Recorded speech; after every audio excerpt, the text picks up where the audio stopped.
अभी बाकी क्लियर नहीं है, अभी कुछ भी डिटेल नहीं है हमारे पास। जब होगा तो हम आपको क्लियर करा देंगे।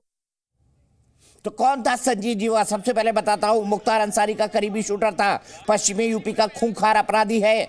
मुजफ्फरनगर में इसकी दहशत थी। कुछ दिनों से लखनऊ जेल में बंद था।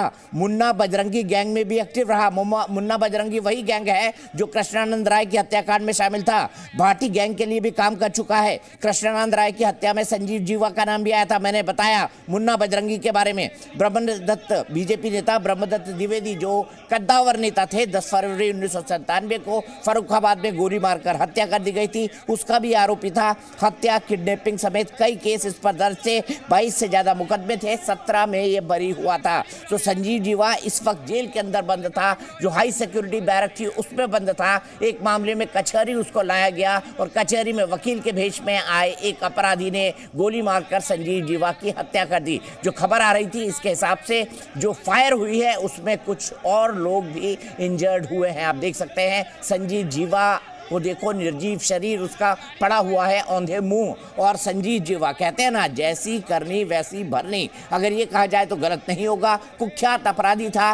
गोलियां लोगों को देखिए घटना के बाद लोगों को गोलियां मारता था, आज वो ही खुद एक गोली का शिकार हो गया है। घटना के बाद जो कचहरी है उसमें गहमा गहमी है। बताया जा रहा है कि जो आरोपी था वकील के भेष में था, वकीलों ने ही वहां उसको पकड़ लिया। एक ही अपराधी था ऐसा अभी तक कहा जा रहा है, सूत्रों के हवाले से, प्रत्यक्षदर्शियों के हवाले से। लेकिन क्या अपराधी और थे? क्या सुनियोजित तरीके से हत्या है? जवाब है हाँ, सुनियोजित तरीके से हत्या है, लेकिन अपराधी और थे। किनसे इनका कनेक्शन है इसके बारे में अभी कोई खुलासा नहीं हुआ है। देखिए वकील जो है नारेबाजी करते हुए भी वहां पर दिखाई दे रहे हैं। अब सवाल यहां पर यह खड़ा होता है कि क्या योगी आदित्यनाथ, जिनकी दूसरी बार सरकार कानून और व्यवस्था के मुद्दे पर आई है, क्योंकि उन्होंने संगठित अपराध को खत्म करने का एक बीड़ा सा उठाया है। अतीक और अशरफ के हाल हमने देखा क्या हुआ था, उनका भी हत्याकांड हुआ, उमेश पाल का भी हत्याकांड हुआ। इसके अलावा आपने देखा किस तरीके से संजीव जीवा को भी गोली मारी गई।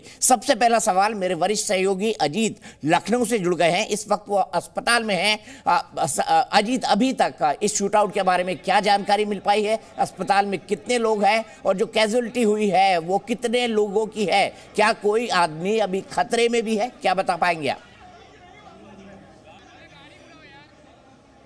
देखिए बिल्कुल दीपक, जिस तरह से ये वारदात को अंजाम दिया गया और संजीव जीवा जैसा आप बता रहे थे, कृष्णानंद राय हत्याकांड, ब्रह्मदत्त द्विवेदी हत्याकांड, कृष्णानंद राय की हत्या के समय बोनट पर चढ़कर एक 47 से पूरी की पूरी भ्रष्ट 27 गोलियां इसने दाग दी थी।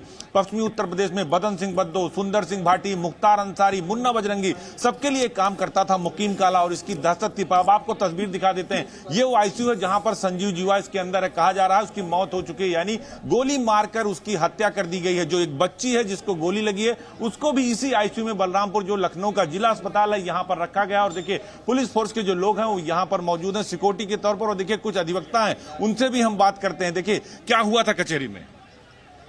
कोर्ट में इसकी जो माल जिसके गोली लगी है, इसके लड़के की गोली लगी है, वो लोग अपने ससुर की जमानत करवाने आए थे। वो लोग कोर्ट के बाहर बैठे थे, अचानक वहां पे गोलियां चलने लगी। तो एक लड़की की गोली लगी है पेट में और इसके माँ के भी। देखिए ये बच्ची है, देखिए बच्ची है जिसको गोली लगी है। आप इसके साथ अटामा जा रहे हैं, तो देखिए ये बच्ची लगी, ये बच्ची के पिता है, देखिए गोली लग गई है इसको। ये देखिए ये इनके फादर है और इनको लेकर यहाँ से ले जाया जा रहा है। आप साथ में हैं, बच्ची को गोली लगी, लड़की की माँ है। ऐसे गोली लगी, अरे गोली लग गई, फायरिंग होती है वहीं पे। देखिए दीपक, ये बच्ची थी जिसकी हालत ठीक नहीं है, यहाँ से उसे ट्रामा सेंटर ले जाया जा रहा है। और देखिए संजीव जीवा कुख्यात अपराधी, पश्चिमी यूपी का कुख्यात गैंगस्टर, अब मौत की नींद सो चुका है। जो दूसरों को गोलियों से उड़ाता था उसी गोली का शिकार संजीव जीवा हो चुका है। वो आईसीयू में है। जो बच्ची घायल थी उसे यहां से अब ट्रामा सेंटर के लिए रेफर कर दिया गया है। उसकी मां, उसके पिता एक मुकदमे के दौरान वहां पर आए थे और जब गोली चली तो गोली इसको लगी। एक शूटर की गिरफ्तारी कर ली गई। कहा जा रहा है एक ही शूटर ने 5-6 राउंड गोली चलाई। पुलिसकर्मी देखिए बिल्कुल ये संजीव जीवा को लखनऊ कोर्ट से लाया गया था वहां पर, और वहां पर उसके साथ पुलिसकर्मी भी थे और वहां पर अधिवक्ता के भेष में शूटर पहुंचा और फौरन गोलियां हैं वो लगातार वहां पर चलानी शुरू कर दी। और देखिए यहां पर जो पुलिसकर्मी हैं, जो डॉक्टर्स हैं, देखिए मौजूद हैं। लेकिन वहां पर जब तक लोग समझते संजीव जीवा जमीन पर पलट चुका था, उसके साथ जो सिपाही थे लाल मोहम्मद, उनको भी चोटें आई, उनको भी जो एक सिपाही थे उनको दूसरी यूनिट में भर्ती किया। जो बच्ची है उसको यहाँ पर, छोटी बच्ची 5-6 साल की, एक जो सिपाही है, देखिए यहाँ पर बहुत सारे लोग हैं आप लोगों की वही ड्यूटी लगी थी, वही ड्यूटी थी। देखिए बहुत सारे लोग हैं यहाँ पर, ये अधिवक्ता, इनसे बात करते। क्या हुआ था सर वहां पर? देखिए अभी कोई बात करने को तैयार नहीं, क्योंकि बड़ी घटना है, बड़ी वारदात है। दीपक आपने देखा था अतीक और अशरफ के दौरान।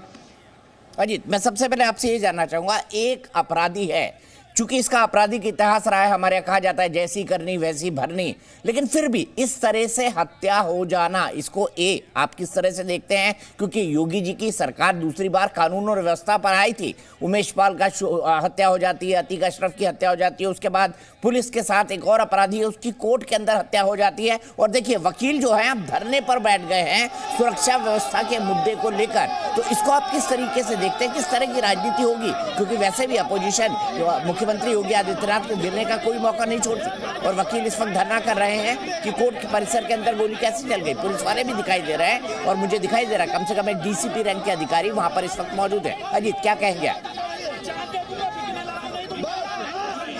देखिए बिल्कुल, क्योंकि कोर्ट के अंदर ये पूरा मसला हुआ है, लिहाजा जो अधिवक्ता है वो काफी आक्रोशित है। और देखिए संजीव जीवा बड़ा बदमाश था, और जो शूटर थे बाकायदा रेकी करके प्लानिंग करके उसकी हत्या करने आए थे। और जब प्रयागराज में घटना हुई थी तब भी मुख्यमंत्री ने बाकायदा इसकी नाराजगी जताई थी कि आखिर ऐसा क्यों हुआ। उसकी अभी तक जो न्यायिक आयोग है वो जांच कर रहा है, सबके बयान ले रहा है। इस बार भी देखिए अधिवक्ताओं की नाराजगी की यही वजह है कि कोई भी कचहरी के अंदर आता है अधिवक्ता का ड्रेस पहनता है और गोली चला देता है। उत्तर प्रदेश के कई जगह हुआ। मुन्ना बजरंगी जब हत्या हुई थी बागपत जेल में सुंदर राठी जो सुनील राठी ने की थी, उस वक्त भी जांच हुए थे, कई सारे अधिकारियों पर कार्रवाई हुई थी। तो अब आज चूंकि संजीव जीवा बड़ा अपराधी था, वकील के ड्रेस में आया, कचहरी के अंदर उसकी हत्या कर दी गई, एक बच्ची को गोली लगी, एक पुलिस वाले को चोट लगी, सबको यहां पर भर्ती किया गया, बच्ची यहां से ट्रांसफर की गई। लेकिन अभी भी चूंकि इस तरह की हत्या हुई, ये एक तरह से गैंगवार ही कहा जाएगा दीपक, क्योंकि संजीव जीवा कोई छोटा अपराधी नहीं था, बड़ा अपराधी था, बड़े बड़े केसेस में उसका नाम था। हालांकि अब उसकी हत्या हो चुकी है, हत्या करने वाले आरोपी को गिरफ्तार करके कैसरबाग पुलिस स्टेशन ले जाया गया, अब उससे पूछताछ की जाएगी। लेकिन मुख्यमंत्री की तरफ से डीजीपी और प्रमुख गृह से बात की गई और उन्होंने कहा कि इस पूरे मसले की रिपोर्ट दी जाए, आखिर क्या सुरक्षा व्यवस्था थी। और उसकी पत्नी की तरफ से सुरक्षा की गुहार लगाई गई थी, तो उसको पुलिसकर्मी दिए भी गए थे। तो ये बड़ी हत्या, देखिए बड़ी हत्या और बड़ा अपराधी। मुझे ये बताइए, वकील किस बात से आक्रोशित है? वकील इस बात से आक्रोशित है कि कोर्ट परिसर में हत्या क्यों हो गई? क्योंकि पुलिस समझाने की लगातार वकीलों को कोशिश कर रही है। तस्वीरें हमको लाइव मिल रही हैं, आप ही दिखा रहे हैं हमको वो तस्वीरें दूसरे कैमरे से, और पुलिस लगातार मनुहार कर रही है कि आप उठ जाइए। क्या आक्रोश है वकीलों का? देखिए बिल्कुल अधिवक्ताओं का कहना है कि यहाँ सुरक्षा के पुख्ता इंतजाम नहीं थे, वो वेपन लेके कैसे अंदर आ गया, अंदर अधिवक्ता की भेष में आया और हत्या करके संजीव जीवा की वहां से फरार हो गया। चोटें लगी लोगों को, बच्ची की गोली लगी। तो पुलिस प्रशासन से इस बात पर नाराज है कि आपने माकूल व्यवस्था नहीं की, आपने जो सुरक्षा की व्यवस्था थी वो नहीं की, लिहाजा कचहरी के अंदर अधिवक्ताओं के बीच गोली चली, अधिवक्ताओं की भी जान जा सकती थी। इस बात को लेकर अधिवक्ता काफी आक्रोशित है, क्योंकि मौके पर ही संजीव जीवा ने दम तोड़ दिया था। हालांकि अब उसे यहाँ लाया गया, आईसीयू में रखा गया जहां पर हम मौजूद है बलरामपुर अस्पताल में। तो अधिवक्ता इस बात को लेकर काफी नाराज, और कई सारे अधिवक्ता उस परिवार के साथ यहाँ आए थे दीपक जिसकी बच्ची को गोली लगी, उसके माँ बाप भी आपको रोते हुए कैमरे पर अभी दिखे होंगे जब यहाँ से बाहर निकल रहे थे। हालांकि संजीव जीवा यहाँ पर जरूर अंदर मौजूद है, क्योंकि उसकी मौत हो चुकी है कहा जा रहा है, लेकिन अभी डॉक्टर्स की तरफ से कोई बाइट या कोई बयान नहीं आया है। बाहर निकलेंगे तो उनसे हम बात करने की जरूर कोशिश करेंगे, लेकिन अधिवक्ता इसी बात को लेकर खासा नाराज है कि वो वहां पर सुरक्षा के इंतजाम नहीं थे, वहां उसको चेक क्यों नहीं किया गया, कैसे वो हथियार लेकर अंदर पहुंचा, ताबड़तोड़ गोलियां उसने कैसे बरसा दी और पूरी कचहरी प्रांगण में दहशत फैल गया। इस बात को लेकर अधिवक्ता नाराज है और पुलिस प्रशासन उनको मनाने की कोशिश कर रहा है। डीजी स्पेशल जो प्रशांत कुमार है उन्होंने भी अधिकारियों से बात की, प्रमुख संजय प्रसाद ने बात की। और देखिए इस वक्त केजरीवाल और अखिलेश की प्रेस कॉन्फ्रेंस भी चल रही है, तो विपक्ष भी सवाल खड़े करेगा जिस तरह प्रयागराज वाले मसले था। लेकिन अपराधी था, अपराधी को अपराधी ने मारा है, तो पुलिस उस पूरे मसले की जांच कर रही है। फिलहाल संजीव जीवा मौत की नींद, दूसरों को गोलियों से उड़ाता था, आज खुद उसी गोली का शिकार हो गया। अजीत, मैं एक मिनट रुकता हूँ, एक बार सुन लेते हैं वकील लोग क्या कह रहे हैं। एक बार उनका साउंड थोड़ा ऑफ करिए। अजीत, आप लगातार बने रहिएगा, हटिएगा नंबर प्लीज।